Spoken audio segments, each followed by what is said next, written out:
আসসালামু আলাইকুম। মনোযোগ দিয়ে শুনতেছিলাম কি আলাপ হচ্ছিল, তার মধ্যে একটা জিনিস আমাকে খুব স্ট্রাইক করলো, শুরুতে উল্লেখ করা হয়েছে, এটা ঐতিহাসিক একটা সম্মেলন।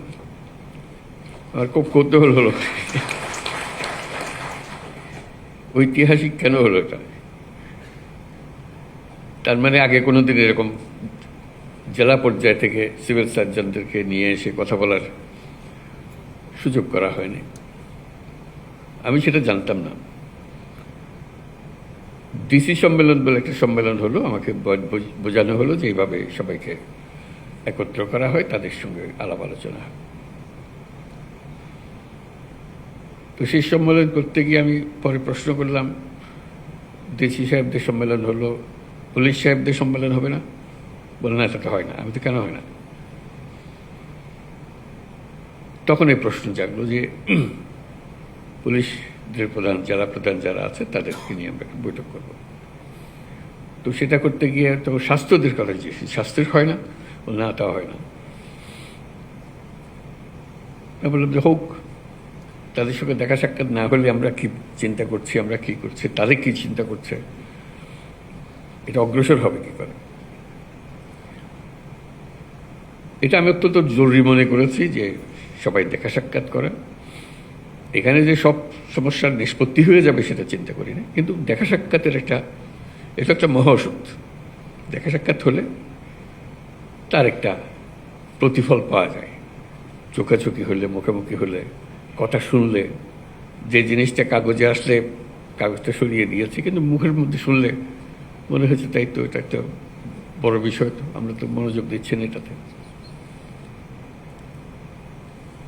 কাজে সেই মনোযোগের ব্যাপারটা এসে পড়ে, যে মনোযোগ দেওয়া সাক্ষাতে। এটা তো সম্মেলনের কাঠামোর ভেতরে। সম্মেলন তো আর বসে বক্তৃতা শোনার বিষয় না। দেখা সাক্ষাৎ হবে, চা পানি আসরে কথা হবে, তারপর করিডোরে কথা হবে, নিজেদের মধ্যে আলাপ হবে, উভয় পক্ষের মধ্যে আলাপ হবে, উপরওয়ালা, নিচেরওয়ালা, মাঝেরওয়ালা, সবার সঙ্গে দেখা সাক্ষাৎ হবে। অনেক বিষয়ের নিষ্পত্তি হয়ে যায়, তার অনেক জন বোঝা হয়, নিষ্পত্তি না হলে বুঝতে পারে জিনিসটা। এবং এর ফলে যে আমরা একটা গুরুত্বপূর্ণ কিছু আবিষ্কার করে ফেলবো তা হয়তো হবে না, হতেও পারে, না হলেও কোনো আপত্তি নেই। এই যে বোঝাশোনা, দেখা সাক্ষাতের ফলে যে মনের মধ্যে যে পরিবর্তন আসে, প্রশ্নগুলো জাগে, উত্তরগুলো আসে, সেটা একটা মস্ত বড় পাওনা। তো আমরা আশা করি আজকে যে বৈঠক হচ্ছে, কথাবার্তা হচ্ছে, এটা আনুষ্ঠানিকভাবে বক্তৃতা শোনা হচ্ছে, তার বাইরেও, আনুষ্ঠানিকতার বাইরেও অনেক জিনিস আছে যেগুলো মনের মধ্যে দাগ কাটে এবং সঙ্গে সঙ্গে এটা কাজে লাগে। তো আমি খুব খুশি হলাম যে স্বাস্থ্য মন্ত্রণালয় এই আয়োজন করেছে। এই আশা করি এই দেখা সাক্ষাতের কারণে আমরা অনেক সুফল পাব। স্বাস্থ্যসেবা যে স্বাস্থ্যহীন সেটা আমরা সবাই বুঝি, এবং একে অপরকে দোষ দিই, এর কারণে এটা হয় না, ওর কারণে এটা হয় না। দোষ দিলে তো স্বাস্থ্যহীনতা দূর হয়ে যাবে না। এটার প্রতিকার করতে হবে যাতে করে আমরা স্বাস্থ্যসেবা সঠিকভাবে করতে পারি। দুনিয়ার যত দেশ আছে, যত জাতি আছে, তারা যদি নিজ নিজ স্বাস্থ্যসেবা আমাদের চাইতে ভালো করতে পারে, আমাদের মধ্যে কি গাফিলতি আছে, কি অভাব আছে যে কারণে আমরা পাচ্ছি না। মানুষ হিসেবে আমাদের কোনো ঘাটতি আছে, তার সক্ষমতা হিসেবে তার ঘাটতি আছে, আমার মনে হয় না। কিন্তু সামষ্টিকভাবে আমরা ওই ঘাটতিটা পূরণ করতে পারছি না, যেটা ব্যবহারের মধ্যে আমরা প্রয়োগ করতে পারছি না। তো সেটাই নিজেদের কাছে আত্মজিজ্ঞাসা, যে কীভাবে করলে আমরা এটার থেকে পরিত্রাণ পাব। অনেকে পলিসির কথা বলবে, অনেকে সুযোগ সুবিধার কথা বলবে, হাসপাতাল নাই, যন্ত্রপাতি নাই, সরবরাহ নাই। যন্ত্রপাতি পড়ে আছে, বহু মূল্যবান যন্ত্রপাতি মেরামতের অভাবে গত 10 বছর ধরে এটা এভাবে পড়ে আছে। কথার কথা, এরকম বহু কাহিনী শুনি, বহু কাহিনী জানি। সেগুলো ওভাবে থেকে যাবে, যেহেতু আমরা আর কোনো প্রশ্ন তুলছি না এই ব্যাপারে। এটা সেটেলড ফ্যাক্ট, ওইভাবে হয়। আমাদের যারা উত্তরসূরি আসবে তারা ওইভাবে ধরে নেবে, এভাবে হয়। এভাবে হলে তার দেশ পাল্টায় না, মানুষ পাল্টায় না। মানুষ পাল্টায় যখন আমরা প্রশ্ন তুলি, কেন হবে না? এই প্রশ্নটা নিজেদের কাছে জিজ্ঞাসা করার জন্য আমরা সবাই করছি, কেন হবে না?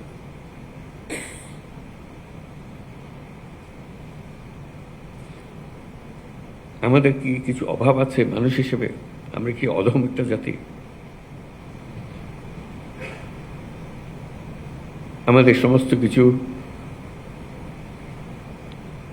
আইন কাঠামো, নীতিমালা, যন্ত্রপাতি, দালান, যা কিছু আছে তা দিয়ে কি এর চেয়ে ভালো কিছু করা যাবে না, এরকম মনে হয়? আমার তো মনে হয় না। আমার মনে হয় আমরা এই যে সম্মেলনে আসলাম, কথাবার্তা বললাম, সেটাকে উপলক্ষ করে যেভাবে আছে সেটাকে যদি আমরা প্রশ্ন করি যে এইভাবে থাকবে না, আমি এটাকে অন্যভাবে করব, কারো সাহায্যের দরকার নাই, উপরওয়ালার দিকে তাকিয়ে থাকতে হবে না, নিচেরওয়ালার কাছে তার কোনো বিশেষ সুবিধার কথা বলতে হবে না। আমরা নিজেরাই যেভাবে আছে ওভাবে এই সম্মেলন ঠিক করলাম যে এইভাবেই আমরা এই পরিস্থিতির মধ্যেই সমস্ত অভাব এবং ঘাটতির মধ্যেই আমরা এর চেয়ে ভালো করব। আমি একদম নিশ্চিতভাবে বলতে পারি স্বাস্থ্যসেবা 25% ভালো গেছে। শুধু এইটুকু চিন্তা করে আমরা এর চেয়ে ভালো করবো, এর মধ্যেই করবো। আর এর থেকে সুযোগ যদি একটু বেশি হয়, অন্যান্য জিনিস যেগুলো বলেছে, আরও নিয়োগ করা হবে, আরও পদ সৃষ্টি করা হবে, এগুলো পরে হোক। কিন্তু যেভাবে আছে এইভাবেই যদি আমরা করতে চাই, তাতে শুধু মন ঠিক করা যে আমি করব, অন্য কে কী করলো না করলো ওর দিকে তাকাবো না, আমি আমারটা ঠিক মতো করবো, আমার সাধ্যে যতটুকু করা। তাহলে 25% ভালো হয়ে যাবে। এই 25% কিন্তু অত্যন্ত মূল্যবান 25%। কারণ এখানেই মানুষ মারা যাচ্ছে এই 25%-এর ভেতরে, যেটুকু আমরা করছি না, যেটা আমরা করতে পারতাম। নানা ব্যাখ্যা দিয়ে সেটাকে ঢেকে রাখছি আমরা, কিন্তু ভেতরে আমি জানি যে আমি পারতাম। কি হয়েছে, আমি গতের মধ্যে পড়ে গেছি।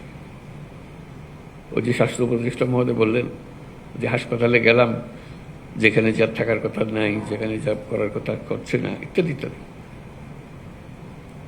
এটা তো কারো অপেক্ষায় নাই, এটা তো আছে। রিসেপশনের জায়গায় থাকবে, যাকে সাহায্য করার কথা তাকে সাহায্য করবে। এটার জন্য আইনওয়ালা বদলানোর দরকার নাই, কিচ্ছু বদলানোর দরকার নেই। শুধু যেটুকু নিয়ম পালন করার বিষয়। এই সম্মেলনে আমরা চেষ্টা করি ওই 25% যেটার কথা বললাম নিজেরা করে ফেলতে পারবো। এবং 25% চেয়ে তো একটু বেশিও করতে পারবো। এই জন্য একটা মহা সুযোগ। এটা ঐতিহাসিক যদি সম্মেলনের কারণে নাও হয়ে থাকে, এটা মহা পরিবর্তন দেশের মধ্যে এসছে। আপনারা নিশ্চয়ই অনুভব করেন সেটা। অনুভব না করে উপায় তো নাই। এমন সব কাণ্ড হয়েছে দেশের ভেতরে, যেটা 1000 বছরে আর হবে কিনা সন্দেহ।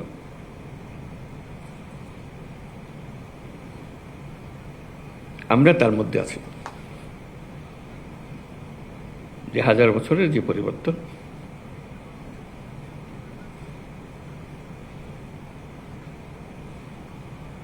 সেই সুযোগ, সেই আবহ, এর ভেতরে আমরা আছি। এই যে একটা জোয়ার, এই জোয়ারের মধ্যে যদি আমরা ঢুকে পড়ি, চিন্তা করেন আমাদের কি পরিবর্তন সম্ভব। আমি আবারও বলছি, কিছুই পরিবর্তন হচ্ছে না। মেশিন ভাগা পড়ে আছে, যেখানে যেটা থাকার কথা সেটা নাই, ইত্যাদির মধ্যে শুধু একটা মহা সুযোগ পেয়েছি, এবং এটা আমার আপনার মাধ্যমে হচ্ছে। আমরা এই প্রবাহের মূল চালিকা শক্তি।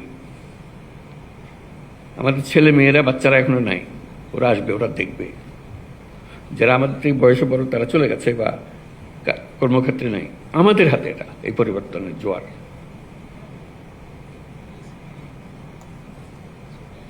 এই পরিবর্তনের আগের মুহূর্তে আমরা একরকম ছিলাম, এক জগতে বাস করতাম, মেনে নিয়েছিলাম সবকিছু যেভাবে আছে সেভাবেই হবে। একটা বালিশ যদি 1 লক্ষ টাকা দিয়ে কিনতে হয়, আমরা 1 লক্ষ টাকা দিয়ে কিনবো, ওইভাবে নিয়ম ওইভাবে করেছি। এখন তো হঠাৎ করে পাল্টে গেছে সবকিছু। সে পরিবর্তনটুকু যে আমাদের জিম্মায় হচ্ছে, এই জিম্মাটা বদকার। কেউ এটা নির্দেশ দিয়ে কাউকে করাতে পারবে না, এবং আমি আপনি সেটা না করলে ওই মেয়াদ শেষ। পরে যারা আসবে তারা, ওরা তো করে গেছে, এগুলো এইভাবে করেছে, আমরা এভাবে করছি। আমরা কিন্তু বলতে পারছি না ওরা ওইভাবে করে গেছে, আমরা ওইভাবে করছি। ওদের যুগ শেষ, এটা আমাদের যুগ। এটা 1000 বছরের পরিবর্তন। এই 1000 বছরের পরিবর্তন আমাদের হাত দিয়ে হচ্ছে, আমাদেরকে সে সুযোগ করে দিয়েছে। এই সুযোগটা নেওয়া, এই সম্মেলনে বসে সেটুকু চিন্তা করা, আমরা কি করতে পারি। স্বাস্থ্যসেবার আরেকটা বিশেষ দিক আছে আমার কাছে, খুব আকর্ষণীয় মনে হয়, সেটা অন্যান্য মন্ত্রণালয়ের চাইতে। শিক্ষক বলতে পারে যে আমার ক্লাসরুম লাগবে, ছাত্র লাগবে, আমি শিক্ষকতা করবো ইত্যাদি, তার একটা কাঠামো লাগে। স্বাস্থ্যসেবার কোনো কাঠামো লাগে না। অফিসে যাচ্ছিলাম, পথে একটা মানুষ পড়ে গেছে,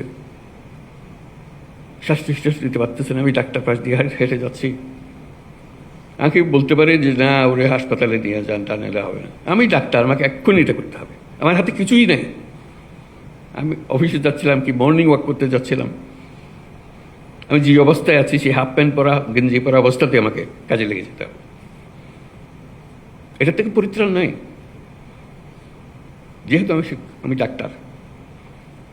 আমার হাতে সব কিছু থাকলে আমি চিকিৎসা দেবো, না হলে দেবো না, কোনো ডাক্তার বলতে পারবে না। তাকে যাই কিছু শেখানো হোক না কেন, তাকে এগিয়ে আসতে হবে, চিকিৎসা দিতে হবে, এবং প্রতিনিয়ত দিচ্ছে। আমি আবিষ্কার করে বলছি না, আপনারা প্রতিনিয়ত করছেন। কিন্তু এখন যদি বলি না আমি হাসপাতাল চালাতে পারবো না, আমাকে মুখ দেয় নাই, মুখ দেয়নি, আমাকে আমরা বলেই যাচ্ছি, হাত পা গুটিয়ে রাখছি। তা আমি শুধু বলছি যে হাত পা গুটিয়ে থাকলেও অতীতে যদি থেকে থাকে, সে জমানা শেষ। আমাদের এই সময়টুকু ক্ষুদ্র একটা উইন্ডো অফ অপরচুনিটি, এইবার আমরা করব। কারণ আমাদের উপর সারা বিশ্বের নজর, এবং আমিও নিজেকে আবিষ্কার করেছি যে আমার তো অনেক ক্ষমতা আছে, এই ক্ষমতা আমি ব্যবহার কেন করব না? যেটুকু আছে এর মধ্যে আমি করব। আমি বলবো আমাকে এই দেন, ওই দেন, এটা মেরামত করে সব বলতে থাকবো, কিন্তু কাজ থেমে থাকবে না। কতগুলো খুব সহজ কাজ, ওই আগের আমলে এইভাবে হয়েছে বলে এখনো হচ্ছে। মাথার থেকে সুরে ফেলানো, আগের আমল হাওয়ায় বিলিয়ে গেছে, নাই। অর্থাৎ আমরা গুহা থেকে বের হয়ে এসেছি 1000 বছর পরে, আর পৃথিবীর সামনে। সে গুহার মানসিকতা দিয়ে তো এই পৃথিবী চলবে না, গুহার থেকে বেরিয়ে আসতে হবে। এইটুকু শুধু স্মরণ করিয়ে দেওয়া যে আমরা গুহাবাসী নই, আর কোনো ব্যাখ্যা দিয়ে কাউকে বোঝাতে পারবো না গুহা কী ছিল, কারণ তারা সে দেখে নেই, তা পরবর্তী প্রজন্ম দেখে নেই। তারা দেখেছে যে আপনারা তো গুহার থেকে বেরিয়ে এসছেন, আপনারা কেন বসেছেন? আমরা কিন্তু গুহাবাসী হিসেবে হাত পা বন্ধ করে বসে আছি, গুহার থেকে যে বেরিয়ে গেছি সেটা মানে নেই। তো শুধু সেটুকু মনে করে দেওয়ার জন্য এই ইন্টারিম পিরিয়ডে, মানে এই পরিবর্তন, যে আইন পরিবর্তন, বরাদ্দ পরিবর্তন, প্রাতিষ্ঠানিক আয়োজন পরিবর্তন, যেটা স্বাস্থ্য কমিশন খুব সুন্দরভাবে তুলে ধরেছে আমাদের কাছে, আমরাও চাই যে এটা পরিবর্তনগুলো হোক, আসুক, তড়িৎ গতিতে আসুক। আমরা প্রথম ছোটে বলেছি স্বাস্থ্যতে কী কী পরিবর্তন দরকার, সবাই মিলে, প্রাইভেট সেক্টর, পাবলিক সেক্টর, যাবতীয় পলিসি মেকার্স, স্বাস্থ্য খাতে যাদেরকে আমরা সম্মানিত ব্যক্তি হিসেবে মনে করি, তাদেরকে দায়িত্ব দিয়েছিলাম, আপনারা বলেন কি করতে হবে। তারা বহু কষ্ট করে, বহু পরিশ্রম করে এই রিপোর্ট আমাদেরকে দিয়েছে। আমরাও সম্মান করছি সেই রিপোর্টকে, যে কীভাবে আমরা এটাকে কাজে লাগাবো। কিন্তু সেই কাজে লাগানোর শেষ মুহূর্ত পর্যন্ত অপেক্ষা করবেন না, প্রতি মুহূর্ত দ্রুত চলে যাচ্ছে। এগুলো কবে হবে? হবে এক সময়, কিন্তু আজকের দিন তো আজকের দিন, এটা তো আর ফিরে পাবো না। আজকের দিনের কাজ আজকের দিনেই করে ফেলতে, আমার মতো করে করতে হবে। আর কারো পরামর্শের জন্য আমি কি কম অভিজ্ঞ নাকি? আমি কি কম দেখেছি নাকি? আমি কি জানি না কি করতে হবে? ও করে না, কি করবো আমি? আমারটা আমি করব। আমি যেটুকু আমাকে জায়গা দিয়েছে, যে জায়গাতে আমার করার কথা, আমি তো সৌভাগ্যবান, আমাকে কিছু দিয়েছে, কিছু একটা দিয়েছে, আরেকজনকে কিছুই দেয়। সমাজ আপনাকে, রাষ্ট্র আপনাকে কিছু সুযোগ সুবিধা দিয়েছে, সবটা দেয় নাই। আপনার মনে বেদনা যে আমাকে সবটা দেয় নাই, যেটুকু দিয়েছে সেটার যেহেতু একটা সুযোগ পেয়েছি, যে বললাম একটা মহা সীমারেখা আমার কাছে উঠিয়ে নিয়েছে, আমি এখন মুক্ত মানুষ করতে পারি। সেটুকু করার জন্য দুর্নীতি এক জিনিস কি ছিল, কিভাবে হয়েছে, সেটা ব্যাখ্যা আমার দেওয়ার দরকার নেই, আপনারা অনেক জানেন। সেটা যদি আমি কমাতে পারি, সেটা যদি আমি বন্ধ করতে পারি, সেটুকু যদি কাজে লাগাতে পারি, যেখানে আমি অন্যরা আমাদের সুযোগ দিয়েছিল, সেই সুযোগ ওই কারণে আমরা করেছি, এখন সেই সুযোগও চলে গেছে, আমরা এর মধ্যে নাই। যেহেতু ওই যে ইন্টারিম পিরিয়ড, যে সময়টুকুতে আমরা কর্মরত, এরপরে যারা নতুন ঢুকবে ওরা বলবে যে আপনারা তো কিছু করেন নাই, আপনাদেরকে সুযোগ দেওয়া হয়েছিল, আপনারা করেন নাই। এখন আমরা না করাতে ওই পুরনো অভ্যাস আমাদের কাছে আবার চলে এসছে। সেই পুরনো অভ্যাস একটা ইতি টেনে দেওয়া। চিন্তা করেন কি করতে পারেন, এটা কেউ বাধ্যবাধক করে বাধ্যতামূলকভাবে আরেকটা সার্কুলার জারি করে করতে হবে, এমন কিছুর কথা আমি নিশ্চয় বলছি না। আমি শুধু ব্যক্তিগত দায়িত্বের কথা বলতেছি। এটা সুযোগ, এবং আমি পারি। আমার কাছে অনেক সৃজনশীলতা আছে, আমার কাছে অনেক ক্ষমতা আছে। ক্ষমতা মানে এক্সিকিউটিভ পাওয়ারের ক্ষমতা না, মানুষ হিসেবে ক্ষমতা আমার হাতে। আমি ডাক্তার, আমি স্বাস্থ্যকর্মী, আমি স্বাস্থ্যের দায়িত্ব নিয়োজিত। স্বাস্থ্যে অনেক কিছু আমি করতে পারি, চিল্লাচিল্লি করতে পারি, কাজ করে ফেলতে। 10 জনকে ডেকে, ডাক্তার ও ডাক্তার সবাই মিলে বলবো আসুন তো ভাই, এটা করে ফেল, আমার বিশ্বাস সবাই সারা দেবে। চিকিৎসা এমন একটা জিনিস, স্বাস্থ্য এমন একটা জিনিস, এখানে বাদ প্রতিবাদের কিছু নেই, এখানে রাজনৈতিক মতবাদের কিছু নেই। মানুষ মারা যাচ্ছে, আমি তাকে সেবা দিচ্ছি, তার জীবন রক্ষা করার চেষ্টা করছি, এখানে বাধা বলতে কিচ্ছু নেই। আপনি ডাক দিলে সবাই ছুটে আসে, এটার কোনো বিকল্প নেই। তো ওইটুকু আলাপ আলোচনা করা, নিজেরা কি করতে পারি, এবং আগামী দিনে আমাদের প্রতিদিনের কাজকর্ম কী হবে। কারো কাছে প্রতিজ্ঞা করার বিষয় নেই, মুচলেখা দেওয়ারও কিছু নেই। এটা নিজের মুচলেখা নিজের কাছে, ওই ভঙ্গিতে অগ্রসর হব। আমরা একটু মনোযোগ দিলে আমাদের নিজেদের চিন্তাটাকে সেভাবে গড়ে তুললে এই যা আছে এর মধ্যে থেকে একটা বিরাট পরিবর্তন আমরা আনতে পারি। বিরাট পরিবর্তন, ছোটখাটো পরিবর্তন না। আমরা আজকে যারা এখানে বসে আছি এই পুরো মজলিসে, এরাই হলো বাংলাদেশের স্বাস্থ্যসেবা। এখানে শেষ, পেছনে ফিরে সামনের দিকে লাভ নেই। আমরা দিলে হয়, আমরা না দিলে হয় না। আমরা দিলে এটা পাল্টে ফেলতে পারি, আমরা না দিলে এটাকে আরো বড় গহ্বরের মধ্যে ঢুকিয়ে দিতে পারি। এমন প্যাচ কষে দেবো, কোনো সরকারের সাধ্য নাই তার থেকে বেরিয়ে আসে। দুটোই আমরা জানি, কোনটা কোন এই সিদ্ধান্ত ব্যক্তি হিসাবে আমাদেরকে নিতে হবে। কাজে আপনাদের স্বাস্থ্যসেবার যারা আমরা নিযুক্ত আছি, তাদের এই মহাসুযোগ অন্যদের চাইতে অনেক বেশি। কাজে এটার পেছনে সবার সমর্থন, সবার সেবা, সবার। আপনি শুধু বলবেন যে আমার হাসপাতাল, আমার অমুক, আমার এই যে জায়গাটা, আমার আয়ত্তাধীন যে এইভাবে করেছে, আর তুই বেটা কি দেখালি, আমার খেলা দেখা দেখেছিলি, আমি দেখাবো। তখন প্রতিযোগিতারও ভাব আসে যে আমার সাথী, আমার বন্ধু সে এটা করছে, খুব ভাবা নিচ্ছে, আমি করে দেখাবো। আমরা তো একটা কলের একটা নব না যে এইটুকু, আমরা মানুষ, তো আমাদের ক্ষমতার তো কোনো সীমা রেখা নেই। যেভাবে আমার এই আইন টাইন বানিয়ে দেন তার মধ্যেও আমার সীমা রেখা কোনো নির্দিষ্ট নেই। আমি আমার মতো করে এই সীমা রেখার ভেতর দিয়ে আমি এই কাজ করে ফেলতে পারি। আর অজুহাত দিতে হলে তো যে কোনো জিনিসই অজুহাত বার করা যায়। তো সেটাই করার জন্য আজকে বসা, সবাই মিলে বন্ধু বান্ধবের সঙ্গে পরিচয় হবে, কথাবার্তা হবে, দেখা সাক্ষাৎ হবে, দাবি দেওয়ার কথা আলাপ হবে, সব কিছু হবে। কিন্তু মূল বিষয়টা হলো স্বাস্থ্যসেবা, বাংলাদেশের স্বাস্থ্যসেবা এখানেই শেষ। আমরা যারা আছি, আমরা যা করি তাই বাংলাদেশের স্বাস্থ্যসেবা। আমাদেরকে দেখে দেশের মানুষ অনুপ্রাণিত হবে, আমাদের দেখে দেশের মানুষ হতাশ হয়ে যাবে। নির্ভর করবে আমরা কি কি করলাম সেটার উপর। তো সেটাই আজকের আলোচনার বিষয়, নিজেদের মধ্যে আলাপ আলোচনা করা। এটা আজকে আমাদের সিভিল সার্জন সম্মেলন 2025 এবং বলছে এটাই প্রথম অনুরূপ সম্মেলন। তার উদ্বোধন ঘোষণা করছি এবং নতুন মানসিকতার